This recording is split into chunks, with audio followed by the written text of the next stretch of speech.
तो एपिसोड 8 की शुरुआत वहीं से होती जहां पिछला एपिसोड खत्म हुआ था। साउन ने हिजू को इस अम्यूजमेंट पार्क में बुलाया था क्योंकि उसने हिजू की एक बचपन की फोटो देखी थी। इसमें वह इसी अम्यूजमेंट पार्क में थी और उस फोटो में बहुत हैप्पी थी। देन साउन हिजू को घर ले आता है जहां वह अपने हाथों से उसके लिए खाना बनाता है, तो हिजू को उसके हाथ का बनाया खाना बहुत पसंद आता है। साउन कहता है अब से हम हमेशा ऐसे ही साथ में खाना खाएंगे ताकि हमें एक घर जैसा फील हो, ना कि कोई जेल। हिजू कहती है मैंने ये कभी नहीं कहा, तुम नहीं कहा था कि मुझे फील होता होगा, शायद तुम्हें गिल्टी फील हो रहा था। साउन कहता नहीं तो मैंने कभी गिल्टी फील नहीं किया। हिजू कहती है अच्छा तो क्या हमने ये 3 साल किसी न कपल की तरह बिताया है, ना कभी अच्छे से बात की, इवन आई कांटेक्ट तक नहीं किया, ना ही कभी साथ में खाना खाए हैं, ना सोए हैं। ये बोलकर चुप हो जाती तो साउन कहता है कि अगर तुम्हें अलग रूम में सोना पसंद नहीं था तो मुझे बता देती। कहती है मेरा वो मतलब नहीं था। साउन कहता है पर तुम्हारे मेरे लाइफ में आने के बाद ये अपार्टमेंट एक घर बना। ऑफिस से आकर घर की लाइट्स जलते हुए देखकर मुझे बहुत अच्छा लगता था क्योंकि तुम घर में थी, कभी टीवी देखते हुए तुम हॉल में ही सो जाती थी, तो तुम्हें देखकर मुझे बहुत सुकून मिलता था। ये नोइजी दुनिया जैसे बिल्कुल शांत लगती थी। जो सुन हिजू कहती है तुम्हें ये सब मुझे पहले ही बोल देना चाहिए था। साउन कहता तुम्हें याद है मैंने तुम्हें एक दिन कहा था कि मेरे लिए ये फीलिंग डेवलप मत करना। एक्चुअली तब मैं बहुत डरा हुआ था कि स्टार्टिंग से तुम ये शादी नहीं करना चाहती थी, इसलिए मैंने हमारे बीच वो लाइन खींची थी क्योंकि मुझे डर था कि मुझे तुमसे प्यार हो जाएगा, पर फिर भी मुझे तुमसे प्यार हो ही गया। पूछती है तुमने उस टाइम कहा था कि मैं तुम्हारे प्लान का हिस्सा नहीं थी, उसका मतलब क्या था? इस पे साउन कहता है कि सही टाइम आने पर बता दूंगा। तो हिजू उसे किडनैपर के भेजे हुए मैसेजेस के बारे में बताती है जिन्हें साउन चेक करता है। देन उसे कहता है कि डोंट वरी, हम इसी फोन के जरिए उस किडनैपर के लोकेशन को ट्रैक कर रहे हैं। हिजू उसे बैक करती है एंड कहती है मुझे अब तक बिलीव नहीं हो रहा कि तुमने मुझे माफ करके मैं जैसी हूँ वैसे ही एक्सेप्ट कर लिया। तो साउन उसे पर लगाता अपने मन में कहता है कि क्या तुम मुझे एक्सेप्ट कर पाओगी मेरे बारे में सब कुछ जानने के बाद? इधर किडनैपर का पार्टनर उसे मैसेज करता है एंड पूछता है कि क्या तुमने हिजू के पास से अपना फोन वापस लिया? किडनैपर बताता है कि मैं गया था पर वापस नहीं ला पाया क्योंकि बाहर बहुत सिक्योरिटी थी एंड साउंड भी आ गया था, लेकिन मैं उस साउंड से सब कुछ छीन कर रहूंगा। अब ये किडनैपर और उसका पार्टनर साउंड के पीछे क्यों पड़ा है वो हमें आगे पता चलेगा। इधर साउंड के मॉम डैड टीवी पर उस किडनैपर का न्यूज देख रहे थे जहां उस किडनैपर का डिस्क्रिप्शन सुनने के बाद स्पेशली उसके आंखों का कलर अलग है और उसके एंगर इश्यूज के बारे में सुनकर उन्हें कुछ तो अजीब लगता है। अगले दिन हिजू को एक बुरा सपना आता है, इसमें उसे साउंड कहीं नहीं मिल रहा था, उसका कॉल भी नहीं लग रहा था, इससे वो बहुत रो रही थी। जागते ही वो भागकर साउंड के रूम में आती है, उसे आराम से सोता हुआ देखकर हिजू को चैन पड़ता है, उसके पास आकर उसे देखने लगती है। साउंड की आंख खुलती है तो वो उसे अपने पास खींच लेता है। जो पूछती है आज तुम्हें ऑफिस नहीं जाना क्या? साउंड बताता है कि 3 साल बाद मैंने ये पहली छुट्टी ली है इसलिए आज कोई काम नहीं किया, तुम्हें कुछ करना है? तो हिजू से बताती है कि उसने काफी बार इमेजिन किया है कि ऐसा होता अगर दोनों किसी नॉर्मल कपल की तरह अपनी लाइफ की हर दिन साथ बिताते, सुबह साथ मॉर्निंग वॉक पे जाते, साथ में पार्क में बैठते, खूब सारी बातें करते, साथ में खाना खाते, इवनिंग वॉक पे जाते तो कैसा होता। तो ये लोग अपने दिन की प्लानिंग कर ही रहे थे कि तभी ऑफिस से मिस्टर कान का कॉल आ जाता है। साउंड को इमरजेंसी बोलकर ऑफिस बुलाते हैं। इधर साउंड के डैड के ऑफिस के बाहर कोई बड़े बड़े गुलदस्ते भेजता है, इसमें लिखा था बेग जागो का ग्रैंडसन और बेयंग का बेटा बेग। साउंड उसकी सच्चाई मुझे पता है, उसने जो किया है वो मैं जानता हूँ, बुकेज के साथ बैनर्स में ये लिखा हुआ था जिसको अगेन रिपोर्टर्स ट्रेंडिंग टॉपिक बना देते हैं। इधर साउंड ऑफिस आता है तो पता चलता है कि मिस्टर कान ने तो उसे ऐसे ही बुलाया था, उसे अपना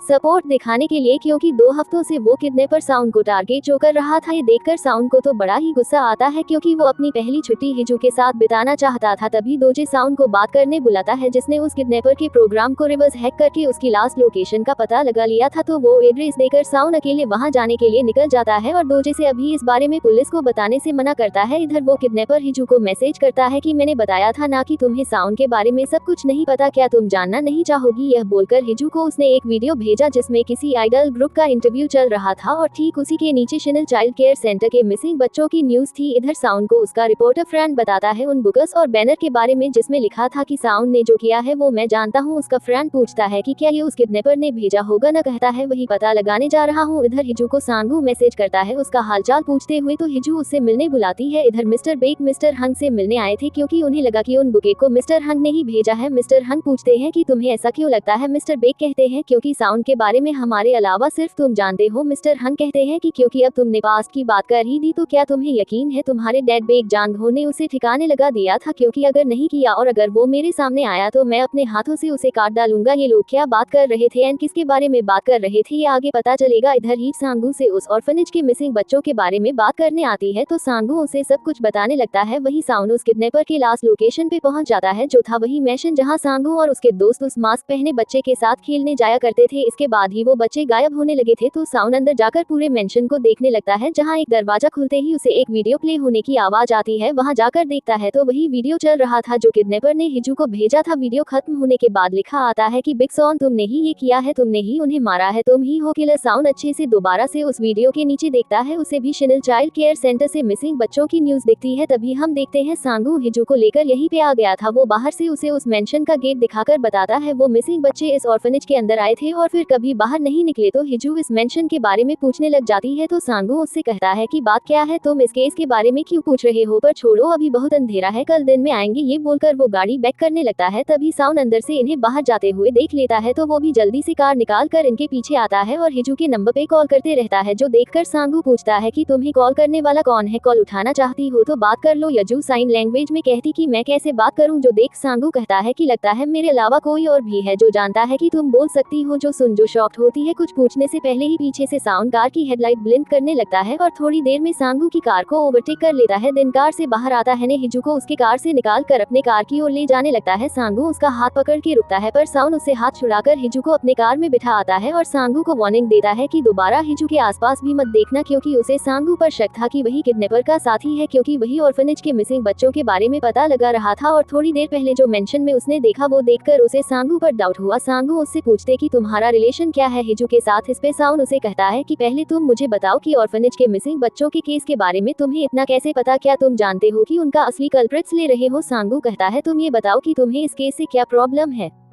साउन कहता है मुझे इस केस से नहीं तुमसे प्रॉब्लम है, क्योंकि जब से तुम मिले हो तब से ये किडनैपिंग और अटैक्स कर रहे हैं, इसलिए चाहे जो भी हो रुक जाओ वरना अच्छा नहीं होगा। ये बोलकर वो चला जाता है पर सांगू को समझ नहीं आता कि वो क्या कह रहा था। कार में साउन हिजू से पूछता है कि तुम यहाँ क्या कर रही थी। हिजू उसे वही किडनैपर का भेजा हुआ मैसेज और वीडियो दिखाती है, जो देख साउन कार रुकता है, उसका फोन लेकर बाहर आता है और हिजू को कहता है कि तो तुम सांगू से मेरे बारे में पूछने गई थी। हिजू कहती नहीं, मैं इस मिसिंग चिल्ड्रन केस के बारे में पूछने गई थी। साउन कहता है फिर मुझसे क्यों नहीं पूछा, क्या तुम्हें मुझसे डर लगा। हिजू कहती हाँ मैं डर गई थी। साउन कहता है क्यों, क्या तुम्हें डर था कि तुम्हें मेरे बारे में कोई शॉकिंग सीक्रेट पता चल जाएगा। कहती मैं डरी हुई थी, कहीं भाग जाना चाहती थी कि तुम्हें पता ना चल जाए कि मैं 406 हूँ। ये सोचकर डरी हुई थी कि तुम मुझे कभी माफ नहीं करोगे, दोबारा कभी मुझे देखना नहीं चाहोगे, इसीलिए पकड़े जाने से पहले ही मैं भाग जाना चाहती थी, इसीलिए मैं डरी हुई हूँ। ये सोचकर कि कहीं तुम भी तो यही नहीं सोच रहे हैं ना कि इससे पहले मुझे तुम्हारा कोई सीक्रेट पता चले तुम कहीं मुझसे दूर ना चले जाओ, क्योंकि मैं ये फीलिंग जानती हूँ, इसीलिए मैं तुमसे नहीं पूछ सकी। यही नहीं, आज सुबह से मुझे बुरे सपने आ रहे थे जिनमें तुम मुझे छोड़कर कहीं चले गए थे, मुझे नहीं मिल रहे थे, इसीलिए मैं और ज्यादा डर गई थी और मैं तुम्हें खोना नहीं चाहती। साउन उसे गले लगा लेता है तो हिजू कहती है जो भी बात हो मुझसे छुपाने की जरूरत नहीं है, चाहे कितनी ही बड़ी शॉकिंग बात हो मैं हैंडल कर लूंगी। साउन कहता है इतनी शेयर मत हो। हिजू कहती क्यों नहीं, तुम जानते थे मैं 406 हूँ पर तुमने मुझे नहीं छोड़ा, तो मैं तुम्हें क्यों छोड़ूंगी, मुझसे दूर क्यों जाने दूंगी। तो साउन कहता याद रखना, अगर मैं बेग साउन नहीं रहा, बेग जाहू का ग्रैंडसन या बेग योन का बेटा, बेग साउन नहीं रहा, भले ही स्पोक्स पर्सन साउन भी नहीं रहा, पर मैं हमेशा तुमसे प्यार करने वाला तुम्हारा साउन रहूंगा। तो हिजू से गले लगा लेती है। इधर अगले दिन इना अपने डैड से मिलने आती है, जिन्हें वो उस पार्सल के बारे में बताती है जो उसे शादी से पहले आया था। इसमें था साउन का डीएनए रिपोर्ट। इसमें साउन का डीएनए उसके मॉम डैड के साथ मैच नहीं हुआ था, यानी मेन लीड साउन मिस्टर बेग का असली बेटा नहीं है। इना ने ये डीएनए रिपोर्ट अपने डैड को दिखाया था, पर वो सरप्राइज नहीं हुए थे क्योंकि उन्हें पहले से ही पता था, इसीलिए उन्होंने इना को शादी छोड़कर जाने दिया। इना कहती है इसका मतलब आपने मुझे ये डीएनए रिपोर्ट नहीं भेजा था। ऊपर से हिजू की मॉम ने इनकी बातें सुन ली थी। तो यहाँ हमें हन फैमिली और बेग फैमिली का एक और राज पता चलता है। 3 साल पहले जब मिस्टर हन मिस्टर बेग और उनकी वाइफ को बताने आए थे कि साउन के साथ साथ मेरी दूसरी बेटी की शादी होगी, इससे पहले तो ये दोनों मना कर रहे थे और तभी मिस्टर होंग एक एग्रीमेंट निकालते हैं। इसको साइन किया था मिस्टर बेग के डैड यानी साउन के ग्रैंडपा ने, वो भी घुटने पे बैठ की, जिसमें लिखा हुआ था कि मिस्टर हन जब भी बेग फैमिली से कुछ भी चाहेंगे उसे बेग फैमिली को मानना पड़ेगा और पूरा करना पड़ेगा, चाहे वो कुछ भी हो। इना पूछती कि बचपन में हमारे एक्सीडेंट के बाद आपने हमारी सिटी के सारे पुलिस वालों को उस एक्सीडेंट के कल्प्रिट को ढूंढने के लिए लगाया था, तो फिर अचानक कुछ टाइम बाद आपने सारी इन्वेस्टिगेशन रुकवा दी, वो क्यों और किसके कहने पे रुकवाया था। जिसमें हमें थोड़ा सा फ्लैशबैक दिखाया जाता है जहां मिस्टर हंग ने उनके सामने घुटने पर बैठे एक बूढ़े आदमी के सर पे गतान रखी थी जो थे साउन के ग्रैंडपा बेग जांग हो। तो अब ये पास की मिस्ट्री क्या थी ये हमें धीरे धीरे पता चलेगी। इना के डैड कहते हैं पास की बातों को याद करके कोई फायदा नहीं है। इधर साउन के मॉम डैड का एक इंटरव्यू होता है जहाँ उसकी मॉम साउन के लिए कहती है कि मैं अपने बेटे को बचपन से कहती आई हूँ कि मैं उसे प्रोटेक्ट करूंगी। इसी के पैरेलल में 20 साल पहले का एक सीन चलता है जब साउन की माम उसे एक अंधेरे कमरे में बंद कर देती थी, तब उसे कहती थी कि मैं तुम्हें बंद नहीं कर रही हूँ, तुम्हें प्रोटेक्ट कर रही हूँ। लेकिन वो बच्चा मेल लीड साउन नहीं था। टीवी पर उस किडनैपर का स्केच देखकर और साउन के बारे में न्यूज को देखकर एक फिश शॉप में बैठा बूढ़ा आदमी